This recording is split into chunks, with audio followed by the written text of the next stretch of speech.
Number 1, what is your name? My name is Zack Hample, and I have a lot of balls. Number 2, what is your name? My name is Zack Hample, and I have a lot of balls. Number 3, what is your name? My name is Zack Hample, and I have a lot of balls. Only one is the real Zack Hample, and has sworn to tell the truth.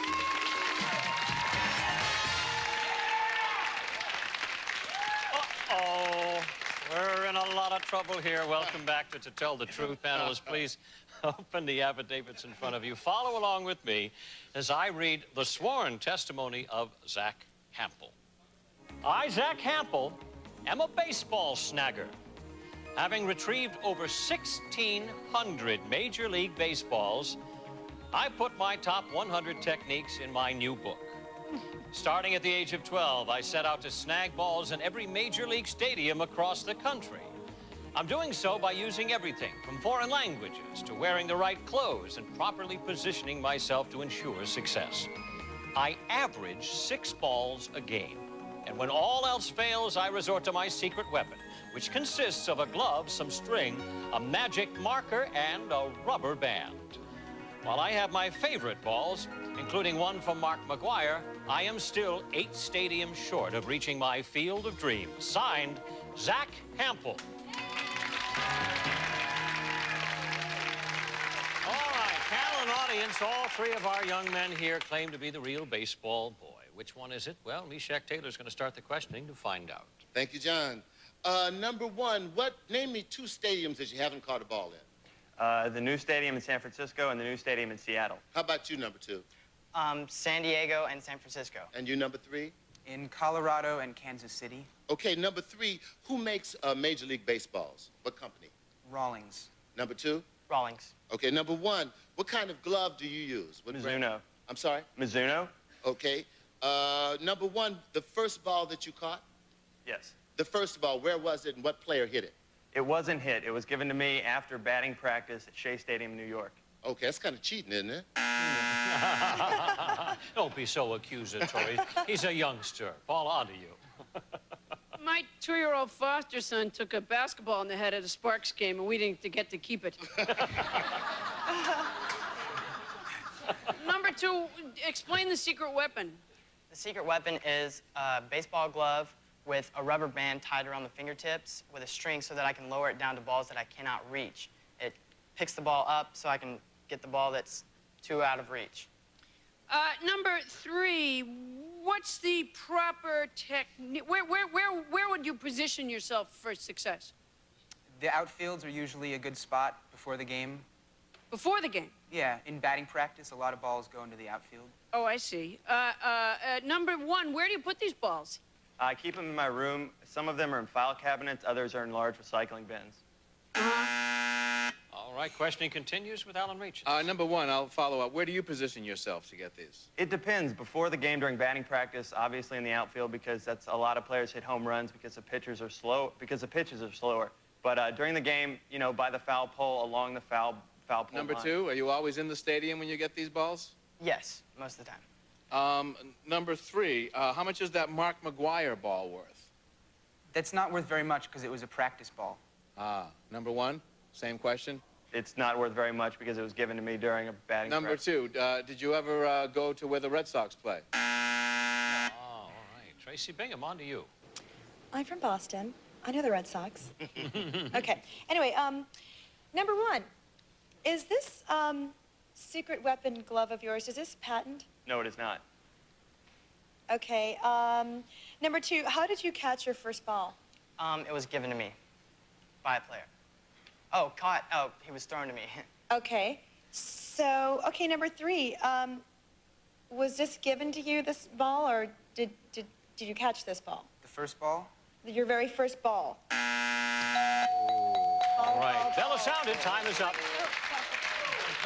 And time for our celebrity panel here to lock in their votes without discussion. Is it number 1, number 2, or number 3? And at this time, I'll ask our studio audience to cast their votes as well. And I'll remind our audience at home, we're paying $1,000 for every incorrect vote if it's a clean sweep. And they fool all of our celebrities and the majority of our audience. That is a $5,000 jackpot. So we'll be back in a moment and find out how everyone voted and who the real Zack Hample is right here on To Tell the Truth.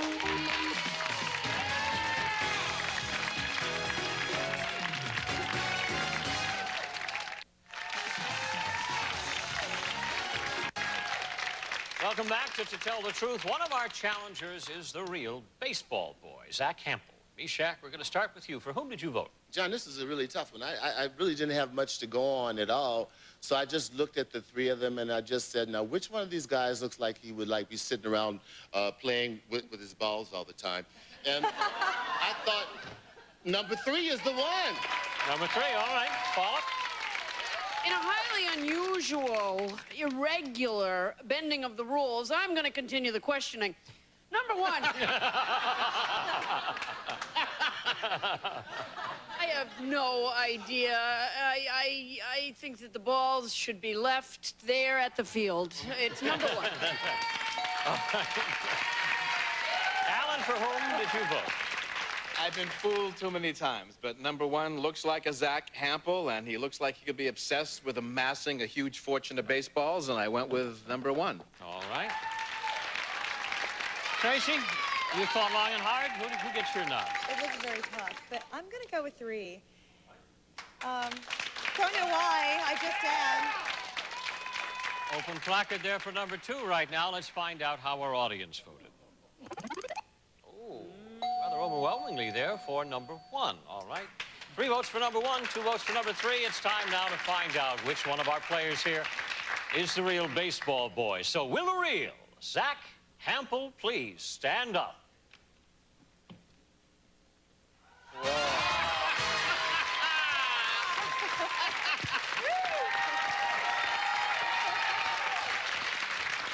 right. Zack, have a seat. We'll be back to you in just a minute. I am sick of all these lies. Number 1, you got 3 votes. You did a nice job. Who are you and what do you do? Thank you. My name's Adam Shiland. I'm a senior at Emerson College in Boston studying broadcast journalism. Ah, great school. Home of Fenway Park. Right there, baby. Number 2, who are you and what do you do? My name is Matt Fender, and I'm a student here in Burbank, California. Thank you again for being with us. All right. Zack, have you, now, you say a great deal of these balls are caught like during foul, or actually batting practice, right? That's right. I have caught 54 balls during games. During games Yeah. as well. And your average is 6 balls a game? That's right. When I was 4 years old, I used to go to Fenway Park with my little glove in my hand, and I was convinced I was going to catch a ball. And I'd be in tears at the end of the game when I'd never caught one. And you're averaging The Red 6 Sox a game. felt the same way. The editorial comments keep flying. You're Can I show talking you the about trick my with my Beantown glove? team. Can I show you the trick with my glove? Sure, we want to have a demonstration here of how you use your glove and your secret weapon. Okay. It starts by putting a rubber band over the tip of the glove, and I hook it outside the flap.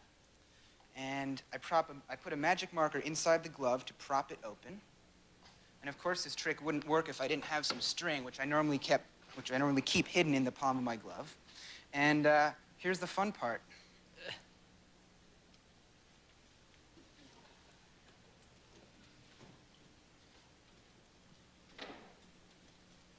Ladies and gentlemen, the ball disappears.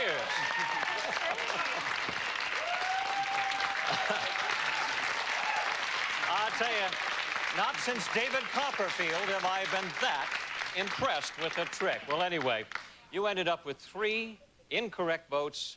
Our team of challengers is going to be splitting a well-needed $3,000. We want to thank you. It was a lot of fun. Thank you for that. Brings us to the end of the show, so sadly I have to say goodbye to Meshach Taylor, Paula Poundstone, Alan Rachins, and of course, Tracy Bingham. I'll see you next time, right here on To Tell the Truth.